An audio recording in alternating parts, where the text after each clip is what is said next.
யாத்திராகமம் 22ஆம் அதிகாரம். ஒருவன் ஒரு மாட்டையாவது ஒரு ஆட்டையாவது திருடி அதை கொன்றால் அல்லது அதை விற்றால், அவன் அந்த மாட்டுக்கு 5 மாடுகளையும் அந்த ஆட்டுக்கு 4 ஆடுகளையும் பதிலாக கொடுக்க கடவன்.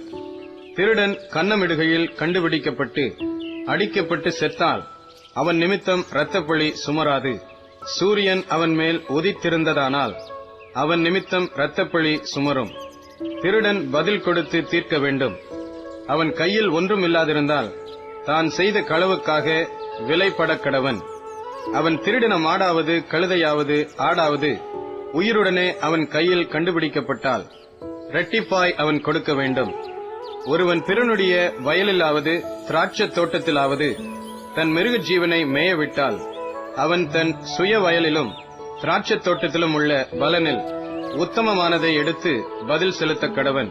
அக்கினி எழும்பி முட்களில் பற்றி தானிய போரையாவது விளைந்த பயிரையாவது வயலில் உள்ள வேற எதையாவது எரித்து போட்டதேயானால், அக்கினியை கொளுத்தினவன் அக்கினி சேதத்திற்கு உத்தரவாதம் பண்ண வேண்டும்.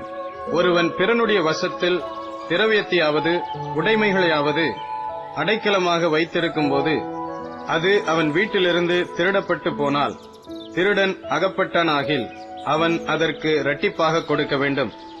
திருடன் அகப்படாதே போனால் அந்த வீட்டுக்காரன் தானே பிறனுடைய பொருளை அபகரித்தானோ இல்லையோ என்று அறியும்படி நியாயாதிபதிகளிடத்தில் அவனை கொண்டு போக வேண்டும்.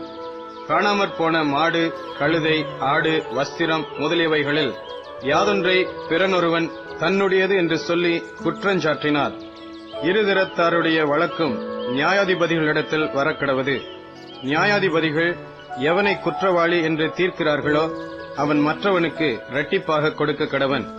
ஒருவன் தன் கழுதையாவது மாட்டையாவது ஆட்டையாவது மற்ற யாதொரு மிருக ஜீவனையாவது பிறன் வசத்தில் விட்டிருக்கும் போது அது செத்தாலும் சேதப்பட்டு போனாலும் ஒருவரும் காணாதபடி ஓட்டிக்கொண்டு போகப்பட்டாலும், அவன் தான் பிறனுடைய பொருளை அபகரிக்கவில்லை என்று கர்த்தர் பேரில் இடும் ஆணை அவர்கள் இருவருக்கும் நடுதீர்க்க கடவது.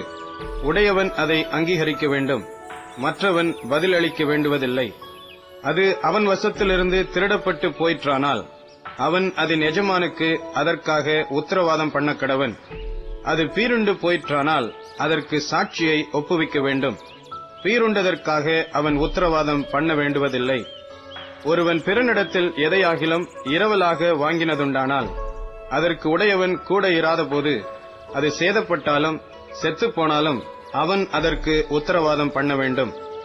அதற்கு உடையவன் கூட இருந்தானாகில் அவன் உத்தரவாதம் பண்ண வேண்டுவதில்லை. அது வாடகைக்கு வாங்கப்பட்டிருந்தால் அது அவன் வாடகைக்கு வந்த சேதம்.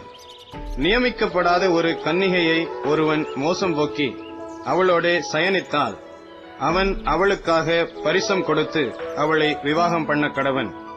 அவள் தகப்பன் அவளை அவனுக்கு கொடுக்க மாட்டேன் என்றானாகில் கன்னிகைகளுக்காக கொடுக்கப்படும் பரிச முறைமையின்படி அவன் பணத்தை நிறுத்து கொடுக்க வேண்டும்.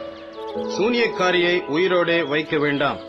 மிருகத்தோடே புணர்கிறவன் எவனும் கொல்லப்பட வேண்டும். கர்த்தர் ஒருவருக்கே ஒழிய வேறே தேவர்களுக்கு பலியிடுகிறவன் சங்கரிக்கப்பட கடவன். அந்நியனை சிறுமைப்படுத்தாமலும் ஒடுக்காமலும் இருப்பீர்களாக.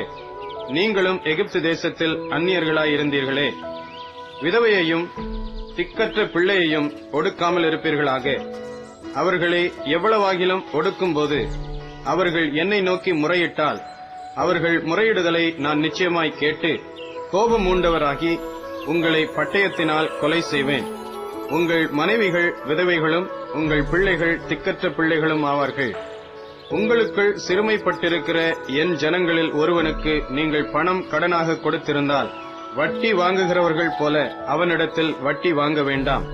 பிறனுடைய வஸ்திரத்தை ஈடாக வாங்கினால் பொழுது போகும் முன்னமே அதை அவனுக்கு திரும்ப கொடுத்து விடுவாயாக. அவன் போர்வை அதுதானே, அதுவே அவன் தன் உடம்பை மூடிக்கொள்ளுகிற வஸ்திரம். வேற எதினாலே போர்த்து படுத்துக் கொள்ளுவான்? அவன் என்னை நோக்கி முறையிடும்போது நான் அவனுக்கு செவி கொடுப்பேன். நான் இரக்கமுள்ளவராயிருக்கிறேன்.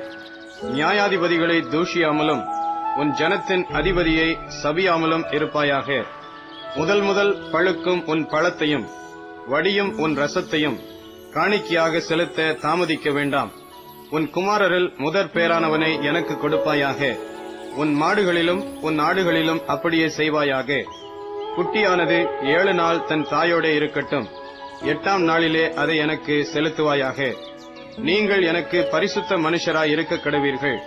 வெளியிலே பீருண்ட மாம்சத்தை புசியாமல் அதை நாய்களுக்கு போட்டுவிடுங்கள்.